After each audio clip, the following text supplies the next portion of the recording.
हे मुरलीधर, हे बंसी बजैया, हे कान्हा, हे कृष्ण कन्हैया, आप सभी पर अपनी कृपा दृष्टि बनाए रखना। नमस्कार दोस्तों, आप सभी का सनातन धर्मसार चैनल में बहुत बहुत स्वागत है।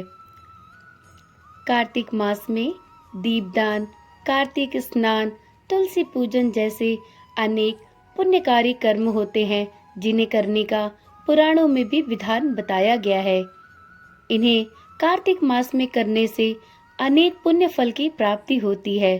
अतः कार्तिक मास की अनेक ऐसी कहानियां हैं जो दीपदान, तुलसी पूजन, कार्तिक स्नान से संबंधित है। आज से इस चैनल पर कार्तिक मास से संबंधित अनेक ऐसी कहानियां सुनाई जाएंगी जो कार्तिक मास में सुनी जाती हैं और दूसरे लोगों को सुनाई जाती हैं। आज हम सभी कार्तिक मास की इन कहानियों का प्रारंभ श्री कृष्ण भगवान की कहानी से करेंगे। आज की कहानी श्री कृष्ण भगवान और एक बुढ़िया माई की बड़ी ही विचित्र और अत्यंत ही मनमोहक कहानी का रसपान करेंगे।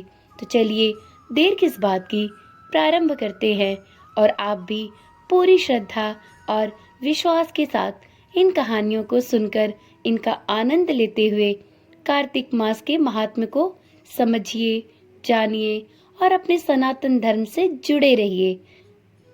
किसी गांव में एक बुढ़िया रहती थी और वह कार्तिक का व्रत रखा करती थी। उसके व्रत खोलने के समय प्रत्येक दिन कृष्ण भगवान आते और एक कटोरा खिचड़ी का रखकर चले जाते। बुढ़िया के पड़ोस में एक औरत रहती थी।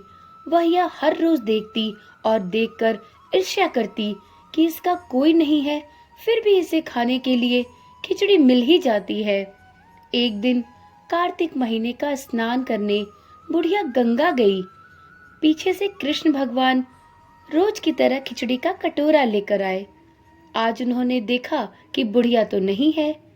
फिर उन्होंने उस खिचड़ी के कटोरे को उसके घर के सामने रख दिया। पड़ोसन ने जब देखा कि खिचड़ी का कटोरा रखा हुआ है परंतु बुढ़िया कहीं नहीं दिखाई दे रही, तो वह कटोरा उठाकर घर के पिछवाड़े फेंक आई।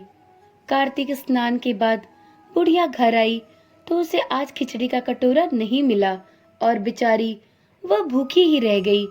बार बार एक ही बात कहती कि कहाँ गई मेरी खिचड़ी और कहाँ गया मेरा खिचड़ी का कटोरा। धीरे धीरे समय बीतता गया और पड़ोसन ने जहाँ उसकी खिचड़ी गिराई थी वहां पर एक छोटा सा पौधा उग गया और अब धीरे धीरे उसमें 2 फूल खिले। एक बार की बात है, उस राज्य का राजा एक दिन उस ओर से निकला तो उसकी नजर उन दोनों फूलों पर पड़ी और वह उन्हें देखकर इतना मोहित हो गया कि उन्हें तोड़कर अपने महल ले गया। महल आने पर उसने वह फूल अपनी रानी को दे दिए, जिन्हें सूंघने पर रानी गर्भवती हो गई। 9 महीने के बाद रानी ने 2 सुंदर से पुत्रों को जन्म दिया। वह दोनों पुत्र जब बड़े हो गए तब वह किसी से भी बात नहीं करते थे, लेकिन जब वो दोनों शिकार पर जाते तब रास्ते में उन्हें वही बुढ़िया मिलती जो अभी भी यही कहती रहती कि कहाँ गई मेरी खिचड़ी और कहाँ गया मेरा कटोरा। बुढ़िया की बात सुनकर वह दोनों कहते कि हम है तेरी खिचड़ी और हम है तेरा बेला। हर बार जब भी वह शिकार पर जाते तो बुढ़िया यही बात कहती, कहाँ गई मेरी खिचड़ी, कहाँ गया मेरा कटोरा, और वो दोनों हर बार वही उत्तर देते, हम है तेरी खिचड़ी और हम है तेरा बेला।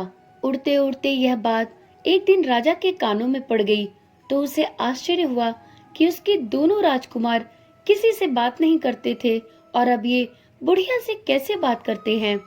एक दिन राजा ने उस बुढ़िया को अपने राजमहल में बुलवा लिया और उससे कहा कि हे माई, मेरे दोनों पुत्र हमसे या किसी से कभी भी बात नहीं करते, परंतु तुमसे यह कैसे बोलते हैं। बुढ़िया ने कहा कि महाराज, मुझे नहीं पता कि ये कैसे मुझसे बात करते हैं। मैं तो कार्तिक का व्रत करती थी और कृष्ण भगवान मुझे खिचड़ी का कटोरा भर के दे जाते थे। एक दिन मैं स्नान करके वापस आई तो मुझे वह खिचड़ी नहीं मिली। जब मैं कहने लगी कि कहाँ गई मेरी खिचड़ी और कहाँ गया मेरा कटोरा, तब इन दोनों राजकुमारों ने कहा कि तुम्हारी पड़ोसन ने तुम्हारी खिचड़ी फेंक दी थी, उसके 2 फूल बन गए। वह फूल राजा तोड़कर ले गए और अपनी रानी को सुंघाया। उन 2 फूलों से ही राजा के 2 पुत्र पैदा हुए। हे बूढ़ी माई, राजा की वो दोनों पुत्र हम दोनों ही हैं। हमें ईश्वर ने तुम्हारे लिए ही भेजा है। बुढ़िया की सारी बातें सुनकर राजा एक प्रभु का अपने भक्त के लिए यह प्रेम देखकर भाव विभोर हो गए और उन्होंने बुढ़िया माई को अपने महल में ही रहने का आग्रह किया। बुढ़िया माई ने भी राजा के अनुरोध को खुशी खुशी स्वीकार किया और उन 2 बालकों के प्रेम के वशीभूत होकर बुढ़िया राजमहल में ही रहने लगी। हे कार्तिक महाराज, जैसे आपने उस बुढ़िया की बात सुनी और उस बुढ़िया पर सदैव के लिए अपनी कृपा दृष्टि बनाए रखी, वैसे ही आपका व्रत करने वालों की भी सुनना और उन पर अपनी कृपा दृष्टि सदैव ही बनाए रखना। वीडियो अगर पसंद आई हो तो वीडियो को लाइक करें और चैनल को सब्सक्राइब करें। तो चलिए कल मिलते हैं एक नई कथा के साथ। ओम नमः शिवाय। जय श्री कृष्णा। राधे राधे।